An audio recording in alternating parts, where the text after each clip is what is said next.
তোমাদের একটা class upload দিছিলাম, তো আজকে আমি আরেকটা নতুন ক্লাস নিয়ে আপনাদের সামনে উপস্থিত হয়েছি। তার আগে আমি একটা কথা বলে দেই, আমার ইউটিউব চ্যানেলের লিংক হচ্ছে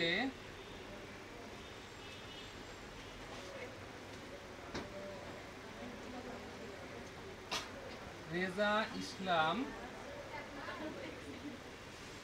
H8Q। এই লিংকে প্রবেশ করে আমার চ্যানেলটা সাবস্ক্রাইব করবেন সবাই, তাহলে আমার প্রতিদিনের ক্লাসগুলো আপনারা দেখতে পাবেন।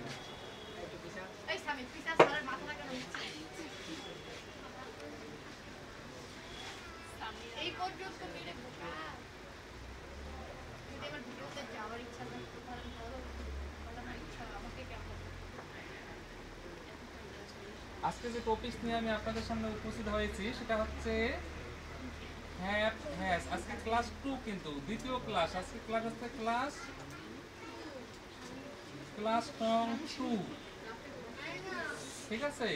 আজকে হচ্ছে হ্যাভ হ্যাজ এর নিয়ম আমি আপনাদের সামনে তুলে ধরবো।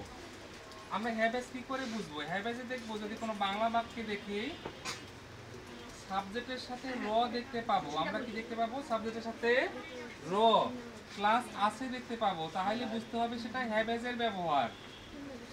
যদি হ্যাভ হ্যাজ এর ব্যবহার হয়ে যায় তাহলে আমরা ইংরেজি করব, এই স্ট্রাকচারটা ফলো করব। প্রথমে সাবজেক্ট বসাবো, তারপরে হ্যাভ অথবা হ্যাজ, তারপরে অবজেক্ট বসাবো। এখন আপনাদের মনে কনফিউশন তৈরি হবে, হ্যাভ বসাবো নাকি হ্যাজ বসাবো। দেখতে হবে আমাদের সাবজেক্টটা, যদি আমাদের সাবজেক্টটা থার্ড পারসন সিঙ্গুলার নাম্বার হয় তাহলে হ্যাজ হবে, আর বাকি সবগুলোতে আমরা হ্যাভ বসাই দেব। তাহলে কি হবে? দুইটা এক্সাম্পল দিলে আপনারা বুঝতে পারবেন। আমার একটা সমস্যা আছে, এটা হ্যাভেজের ব্যবহার। বলেন তো কি করে বুঝছি? র প্লাস আছে দেখেই বুঝতে হবে হ্যাভেজের ব্যবহার, ঠিক আছে। তাহলে প্রথমে কি বসাবো? সাবজেক্ট। সাবজেক্ট কি? আমার। মাই মানে আমার। যদি আমি মাই বসাইতে চাই তাহলে কিন্তু বাক্যটা ভুল হবে। আমরা কি বসাবো? সবসময় আই বসাবো। কেন আই বসাবো? আপনারা একটা কেসের লিস্ট জানেন, nominative case, possessive case, objective case. সবসময় আমরা কি বসাবো? নমিনেটিভ কেসটা, অর্থাৎ আই, মাই, মি। সবসময় আমরা কি বসাবো? নমিনেটিভ কেসটা বসাবো। হ্যাঁ, মাইটা পসেসিভ কেস, আমরা পসেসিভ কেস বসাবো না। তারপরে আইটা যেহেতু থার্ড পারসন এক বছর নয়, তাহলে হ্যাভ বসাবো, তারপরে অবজেক্ট বসাবো, আই হ্যাভ আ প্রবলেম। যদি বলা হয় তার অনেক বন্ধু আছে, এটাও হ্যাভেজের ব্যবহার। বলেন তো কি করে বুঝছি? এই যে র প্লাস আছে, তাহলে প্রথমে কি বসাবো? সাবজেক্ট, হিস মানে তার, কিন্তু হি বসাবো। হিটা থার্ড পারসন এক বছর, তাহলে এই জায়গায় আমাদের হ্যাজ বসাইতে হবে। হি হ্যাজ মেনি ফ্রেন্ডস, ঠিক আছে। এটা গেল আমাদের হ্যাভেজের ব্যবহার। যারা হ্যাভেজ বুঝে যাবেন সবাই সবাই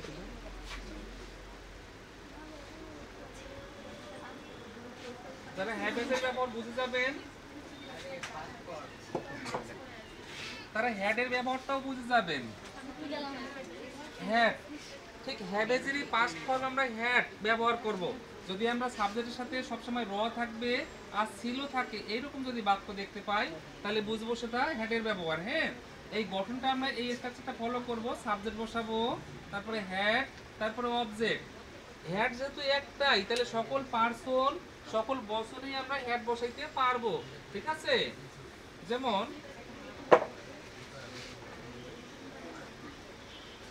আমার একটা সমস্যা ছিল, এটা হ্যাডের ব্যবহার। বলেন তো কি করে বুঝছি? র প্লাস ছিল, র আছে আর ছিল আছে। প্রথমে কি বসাবো? সাবজেক্ট, মাই মানে আমার, কিন্তু বসাবো আই। তারপরে কি বসাবো? হ্যাড, তারপরে বসাবো আই হ্যাড আ প্রবলেম। যদি বলা হয় তার অনেক বন্ধু ছিল,